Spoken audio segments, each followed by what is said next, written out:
His hard work and perseverance were rewarded with two of the prestigious scholarships that have been mentioned, the Benjamin Gilman International Scholarship, and capping it all off, he's now been awarded a Fulbright Scholarship to research issues of equity and access to health for LGBT refugees in Kenya beginning this fall.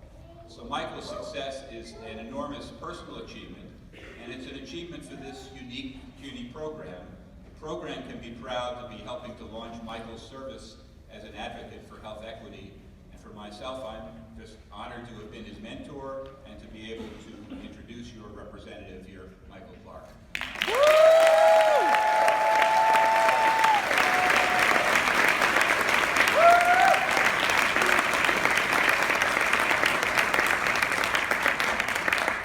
Thank you, Professor Moss, Dr. Hartswick, distinguished guests, esteemed faculty, and my fellow graduates. For it's an honor to stand before you here today. I wanted to take a moment to also recognize my other mentor, Dr. Christian Grove, from the CUNY School of Public Health and Health Policy, who couldn't be here today. This is a journey for me that has taken 25 years.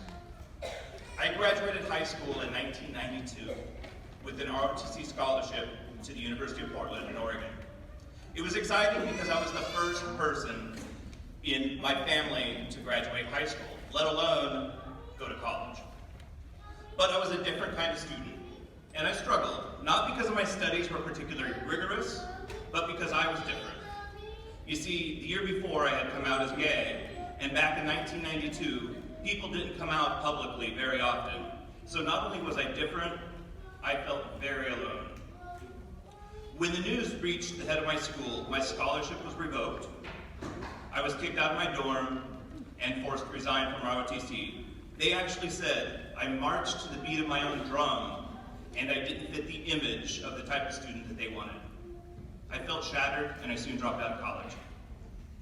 For 2 decades, I struggled to find my way back to school. I was actually riding the subway here in New York when I saw one of those posters. You've probably seen them too. One was of a CUNY student who had won a Fulbright, and another was a poster promoting BMCC. Start here, go anywhere. So I set the bar low. I would enroll, I would take a few classes, maybe get my associate's degree, anything just so I could get it done and say that I went to college. Although I felt a little out of place as a 40-year-old going to community college, I was focused on my studies and I had formed a good relationship with my professors. It wasn't until a few months into my first semester that I saw this poster on campus with James Dean. You might have seen this. And I wondered what CUNY BA was about. Apparently, I'm very persuaded by posters. I did some research online, and I signed up for an information session. At the session, I felt like Dr. Hartswick was talking directly to me. CUNY BA is for that person who is independent, a self-starter, unique, passionate, forges their own path. For once, marching to the beat of my own drum could work to my advantage. And I did take advantage of everything that CUNY BA has to offer. I developed a curriculum that embraced two of my life passions, public health and human rights.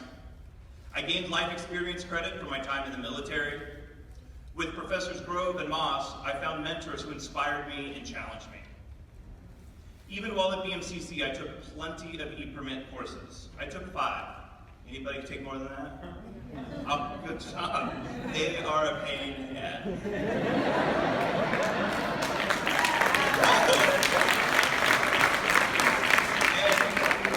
And this last semester, I even enrolled in a graduate level course on LGBT health at the CUNY School of Public Health. I spent a transformative year abroad in the fall of 2016 with my trip to Uganda, studying post-conflict transformation with gay, lesbian refugees.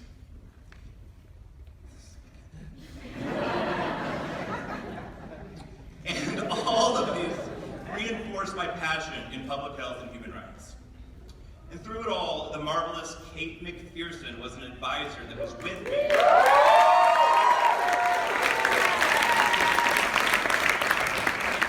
Kate was with me through sickness and in health, literally.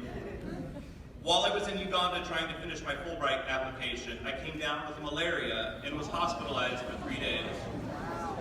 But Kate encouraged me to continue when I was ready to throw in the towel. Thank you very much, Kate. The amazing thing about CUNY BA, it's a way to take a university that is 250,000 people and still make it seem individual to you. Here today, we have graduates with concentrations from artificial intelligence to disability studies. Tomorrow, we each head our separate ways.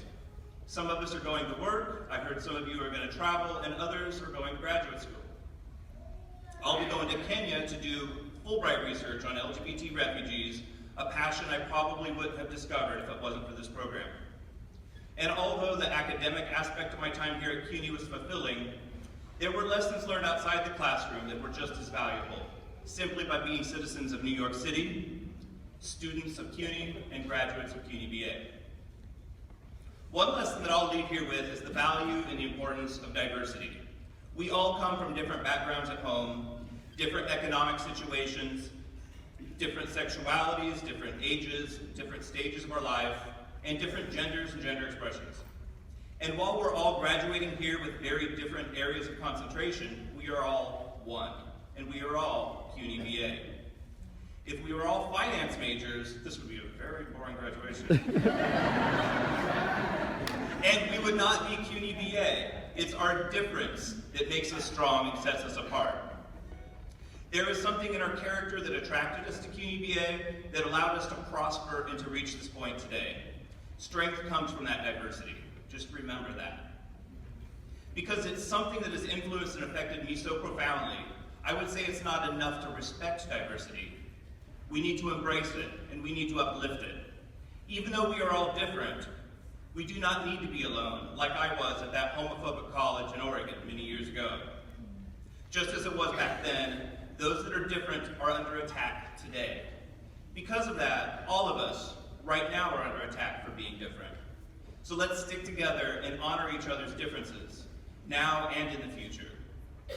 That is what the real value of a CUNY education. It's diverse, it's multicultural, it's empowering for the underdog and the disenfranchised.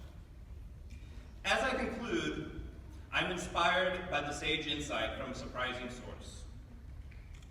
I draw upon the wisdom of RuPaul Charles.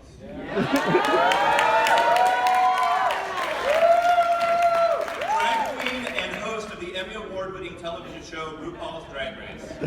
Now, if you're not familiar, RuPaul's Drag Race is a show where a group of diverse drag queens come together, they do challenges, they start drama in an attempt to win the crown of America's Next Drag Superstar. and a cash prize of $100,000. Each queen is selected for their charisma, uniqueness, nerve, and talent. And in a way, each one of us at CUNY BA has the potential to be crowned based on these traits. What RuPaul teaches us is that we have the ability to become whoever we want to be. Even, apparently, the presidency is not too high of a standard for literally anyone.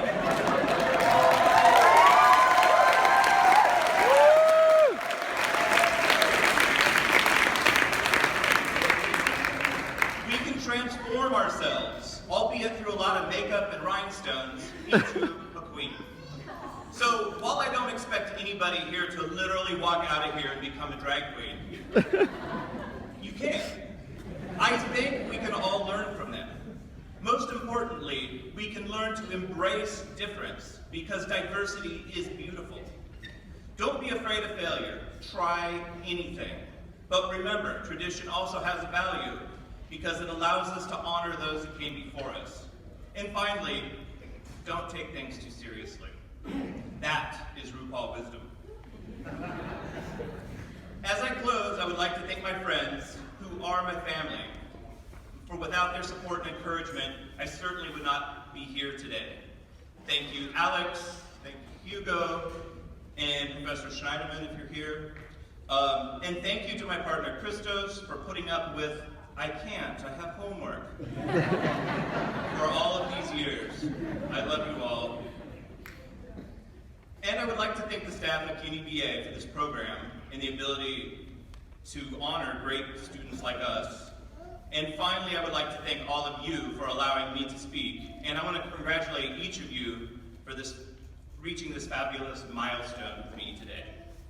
So, as RuPaul says at the end of every episode, if you can't love yourself, how the hell are you going to love somebody else?